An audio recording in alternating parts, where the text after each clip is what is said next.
ప్రకటన గ్రంథం 3వ అధ్యాయం 16వ వచనంలో ఆత్మావేశంతో రాసినటువంటి గ్రంథం ఇది.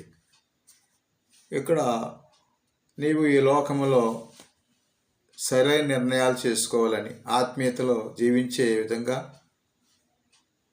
లోక సంబంధమైన జీవితం జీవించుకోకుండా ప్రత్యేకించబడాలని, నీవు వేడిగా నుండు చల్లగానైనుండు కానీ నిలువెచ్చతనంగా ఉండకూడదని.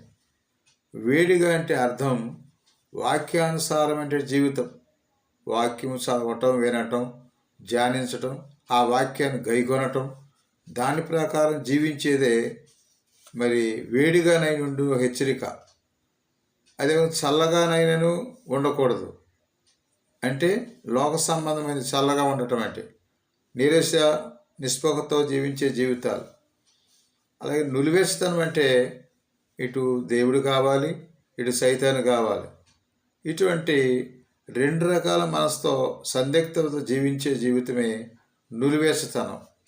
ఆ విధంగా కాకుండా వేడిగా ఉండేటువంటి అనుభవం అంటే వాక్యానుసారం జీవించే అనుభవం కలిగి ఉండాలని ఈ గ్రంథకర్త తెలియపరుస్తున్నాడు. నులివేస్తనం పనికిరాదు. దేవుని తెలుసుకో, దేవుని వాక్యాన్ని విను. మరి చల్లగా ఉండటం అంటే నిరాశపరులుగా, అవకాశవాదులుగా, మరి అటో ఇటో రకరకాలుగా మరి ఆలోచన కలిగి ఉండటమే నులివేషతనం. కానీ నేటి దేవుని బిడ్డలకి ఎల్లప్పుడూ వెచ్చగా ఉండేటువంటి అంటే వాక్యానుసారం జీవించే జీవితము కలిగి ఉండాలని ఈ వాక్యము హెచ్చరిక చేస్తుంది.